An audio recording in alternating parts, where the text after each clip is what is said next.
أما بعد فيا عباد الله أوصيكم وإياي بنفسي بتقوى الله فقد فاز المتقون. قال الله تعالى في كتابه الكريم: أعوذ بالله من الشيطان الرجيم. بسم الله الرحمن الرحيم. يا أيها الذين آمنوا اتقوا الله حق تقاته ولا تموتن إلا وأنتم مسلمون. Jamaah salat Jumat yang dirahmati Allah Subhanahu wa taala. Marilah kita panjatkan puji dan syukur kita kepada Allah yang mana sampai saat ini kita masih diberikannya nikmat yang tidak terhingga. Nikmat sehat, nikmat panjang umur, nikmat hidayah, petunjuk keislaman dan keimanan yang merupakan nikmat yang besar yang diberikan oleh Allah Subhanahu wa taala kepada kita. Marilah kita syukuri segala nikmat ini dengan memperbanyak amal ibadah kita dan meningkatkan ketakwaan kita kepada Allah Subhanahu wa taala. Salawat beriring salam mari kita perbanyak kepada baginda Rasulullah sallallahu alaihi wasallam, kepada para keluarganya dan juga kepada para sahabatnya tanpa terkecuali. Jamaah salat Jumat yang dirahmati Allah Subhanahu wa taala, dalam surah Al-Baqarah ayat ke-208 Allah Subhanahu wa taala berfirman: Ya ayyuhalladzina amanu dkhulu fis-silmi kaffah wa la tattabi'u khutuwatis syaitan innahu lakum aduwwun mubin. Keimanan dan keislaman adalah suatu hidayah yang besar yang harus kita jaga. Agama Islam merupakan perpaduan antara iman dan Islam. Allah Subhanahu wa taala menjelaskan bagaimana kita menjaga agama kita Islam ini, yaitu dengan cara yang sesuai dengan ayat yang khatib bacakan tadi. Wahai orang-orang yang beriman, masuklah kamu ke dalam Islam secara menyeluruh, secara sempurna, secara total. Wala tattabi'u khutuwatis syaitan innahu lakum aduwwun mubin. Dan janganlah kamu mengikuti langkah-langkah setan, sesungguhnya dia merupakan musuh yang nyata bagimu. Imam Fakhruddin Ar-Razi dalam tafsirnya, yaitu tafsir Mafatihul Ghaib, memberikan beberapa poin terhadap ayat ini. Yang pertama adalah dilihat dari asbabun nuzulnya ayat ini, yaitu di awal-awal Islam datang dan juga di awal-awal beberapa orang-orang yang masuk Islam dari kalangan ahlul kitab, yaitu orang-orang Nasara ataupun orang-orang Yahudi, yang mana mereka masih Islam tapi tetap melaksanakan kegiatan-kegiatan amaliyah-amaliyah mereka yang terdahulu sesuai dengan agama mereka yang terdahulu. Setelah Rasulullah SAW mengetahui yang demikian, turunlah ayat ini yang mengatakan, kalau kita seorang mukmin, maka hendaklah kita masuk ke dalam keimanan kita, masuk ke dalam keislaman kita ini secara menyeluruh, tanpa sedikit pun ada kekurangannya, tanpa sedikit pun ada pilah dan pilihnya. Yang pertama, poin yang pertama, Al-Imam Fakhruddin Ar-Razi mengatakan, karena waktu itu masih adanya orang-orang yang masuk Islam dari kalangan ahlul kitab yang masih memiliki sifat kemunafikan dalam hati mereka. Mereka telah berislam, tetapi mereka masih mencintai agama mereka yang terdahulu. Wa idza qila lahum aminu kama amanan nas qalu anu'minu kama amana sufaha. Atau ayat sebelumnya, wa minan nasi may yaqulu amanna billahi wa bil yaumil akhir wa ma hum bimumin. Dan di antara manusia pada waktu itu ada yang mengatakan kami beriman kepada Allah dan beriman kepada hari akhirat, wa ma hum bimumin. Dan sesungguhnya mereka tidak beriman karena mereka masih mengerjakan amal ibadah mereka dengan agama mereka yang terdahulu. Inilah bahwasanya ayat ini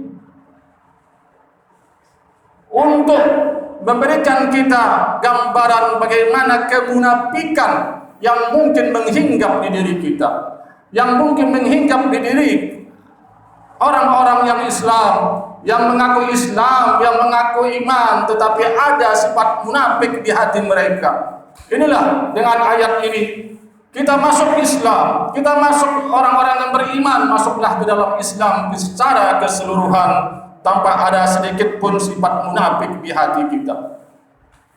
Poin yang kedua, menurut tafsir Mafatihul Ghaib karangan Imam Fakhruddin Ar-Razi ini, yaitu terkait dengan paham sinkretisme, yaitu paham yang mencampur baurkan, mencampur adukkan kebiasaan-kebiasaan, adat-adat dengan syariat Islam.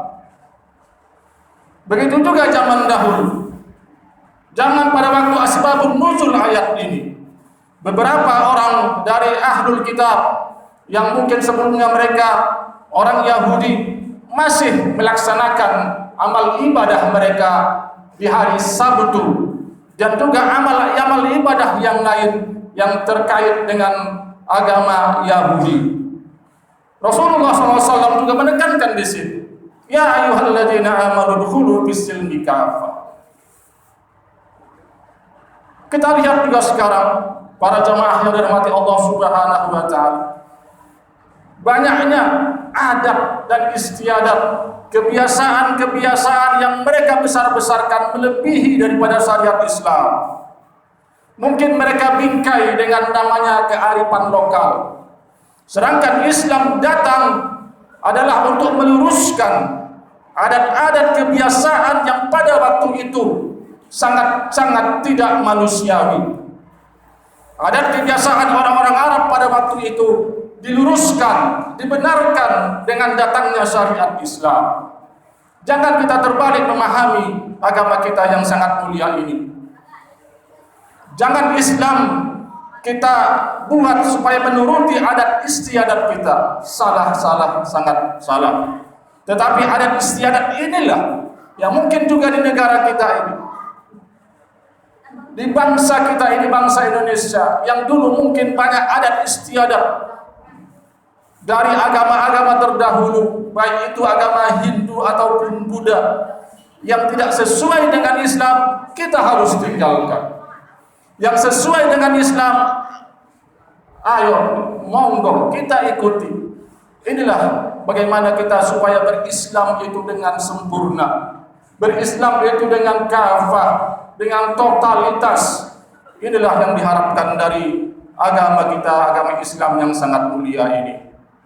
Poin yang ketiga yang dikatakan dalam tafsir tersebut adalah yang berhubungan dengan masyarakat yang masih berpegang dengan paham yang namanya paham ritualisme, paham ritual, bahwa Islam itu hanya untuk sholat, bahwa Islam itu hanya untuk puasa, hanya untuk zikir, ritual-ritual sehari-hari. Dan ini juga dikritik oleh Islam, bahwasanya agama kita ini adalah agama yang menyeluruh, agama syamil. Kita tidak cukup hanya beribadah sholat, kita tidak cukup hanya puasa, sedangkan kita tidak memikirkan keadaan sosial masyarakat umat Islam. Wa nazzalna 'alaikal kitab tibyanan likulli syai'. Dalam sebuah ayat surah An-Nahl, Allah Subhanahu wa taala berfirman, Wa nazzalna 'alaikal kitaba tibyanan likulli syai'. Dan kami turunkan kepadamu wahai Muhammad Alkitab, Al-Qur'an sebagai apa? Sebagai tibyanan likulli syai', sebagai penerang yang menerangkan, yang menjawab semua problema yang ada di dunia ini. Terkadang kita sangat sedih. Beberapa ikhwan-ikhwan kita hanya berfokus di dalam sholat, di dalam ibadah-ibadah mahdoh selesai, dan mereka tidak mau memikirkan keadaan umat Islam. Man lam yahtam bi amril muslim falaysa minhum. Salah satu hadis dari baginda Rasulullah SAW, barang siapa yang tidak peduli dengan keadaan umat Islam, dengan masalah yang dihadapi umat Islam, falaysa minhum, maka dia tersebut falaysa minhum, tidak termasuk dari golongan orang yang muslim. Ini harus kita perhatikan. Kita tidak hanya bisa beribadah untuk diri kita sendiri, kita tidak bisa beribadah soleh buat diri kita sendiri, tapi juga kita harus soleh secara sosial. Poin yang keempat, yaitu terkait pemahaman sekularisme. Ayat ini menerangkan kita bahwa sekular itu memisahkan agama dengan urusan negara, memisahkan agama dengan urusan dunia. Itu tidak sesuai dengan Islam. Paham-paham sekuler yang dianggut oleh beberapa orang saat ini menjauhkan agama dengan politik, menjauhkan agama dengan ekonomi, menjauhkan agama dengan pendidikan dan sebagainya. Inilah yang dikehendaki oleh musuh-musuh Islam. Sedangkan ayat ini, sekali lagi, ayat ini menerangkan kepada kita supaya kita masuklah ke dalam Islam dari semua aspek, baik itu ibadah-ibadah mahdoh kita, baik itu ekonomi kita, baik itu pendidikan ataupun politik, itu semuanya diterangkan dalam Islam.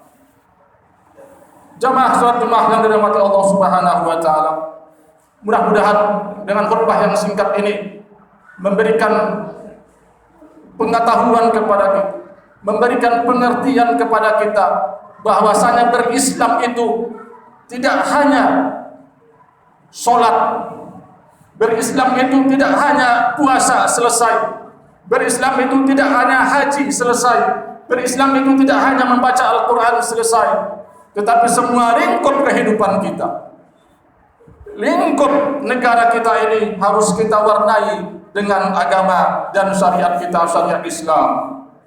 Ma'asyiral muslimin rahimani wa rahimakumullah. Bagaimana kita mungkin bisa memikirkan, ataupun kalau seandainya hukum di negara kita ini tidak lagi sesuai dengan agama Islam, mereka mencampakkan agama kita, syariat kita. Bagaimana keadaannya kalau seandainya politik tidak lagi berdasarkan agama?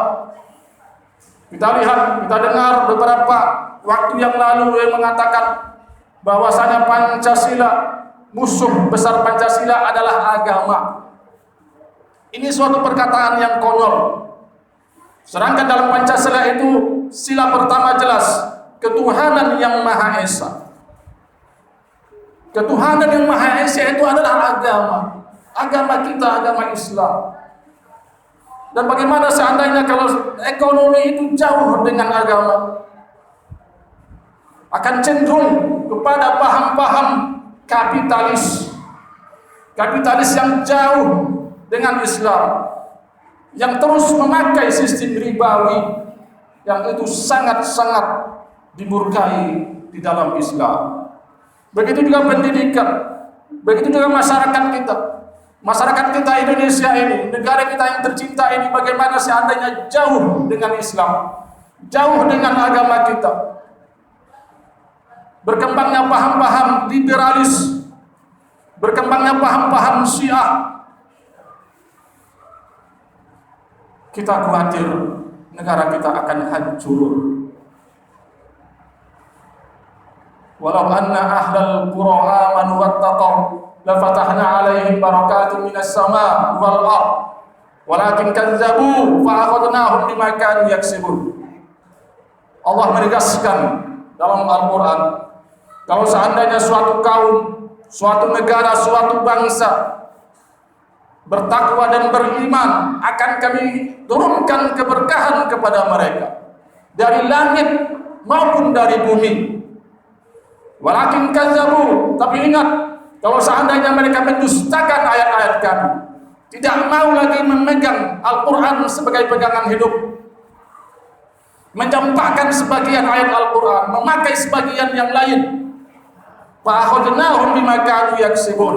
Ingat, kami akan timpakan azab kami kepada mereka. Ini janji Allah Subhanahu wa ta'ala. Mudah-mudahan negara kita yang kita cintai ini, negara kita yang dimerdekakan dengan pengorbanan para syuhada, para pejuang-pejuang Islam, tetap istiqomah di dalam bernegara dan juga beragama, memakai syariat-syariat Islam. Mudah-mudahan juga Allah selalu menjaga kita, dan juga Allah memberikan hidayah kepada pemimpin-pemimpin kita supaya tetap di jalur keagamaan, dan jangan sampai mereka membuang yang namanya paham-paham keagamaan, khususnya agama kita, agama Islam. Barakallahu li wa lakum fil Qur'anil azim wa nafa'ani wa iyyakum bima fihi minal ayati wa dzikril hakim wa taqabbala minni wa minkum tilawatahu innahu huwas samiul alim.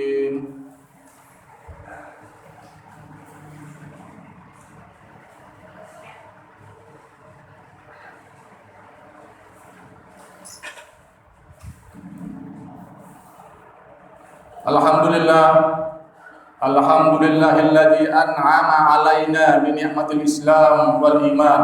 Asyhadu an la ilaha illallah wahdahu la syarikalah wa asyhadu anna sayyidina Muhammadan abduhu wa rasuluh. Jamaah surat Jumaah yang dirahmati Allah Subhanahu wa taala, di akhir ayat tadi Allah berfirman, "Wa la tattabi'u khutuwatis syaitan, innahu lakum aduwwum mubin." Jangan-janganlah kamu mengikuti langkah-langkah setan. Yang berarti orang yang tidak mau menjadikan Islam ini menjadi hukumnya, menjadi syariatnya, menjadi tuntunannya yang menyeluruh, itu adalah orang yang tergoda dengan setan. Sedangkan setan itu apa? Adalah musuh yang nyata bagi kamu. Orang yang tidak mau berjuang, berjihad di dalam meninggikan agama Allah, itu termasuk adalah godaan setan. Yang orang yang hanya kerjanya cuma sholat, cuma puasa, kerjaannya cuma membaca Al-Quran, dan dia tidak mau memikirkan bagaimana masalah umat yang dihadapi oleh umat Islam, itu termasuk adalah godaan setan. Karena ayat tadi ditutup dengan wala tattabi'u khutuwatis syaitan innahu lakum aduwwum mubin. Janganlah kamu mengikuti langkah-langkah setan. Sesungguhnya setan itu adalah musuh yang sangat nyata bagi kamu. Mudah-mudahan Allah selalu membimbing kita, supaya kita dapat memajukan negara kita, negara Indonesia ini di dalam naungan Islam dan di dalam naungan syariat Islam. Innallaha wa malaikatahu yusholluna 'alan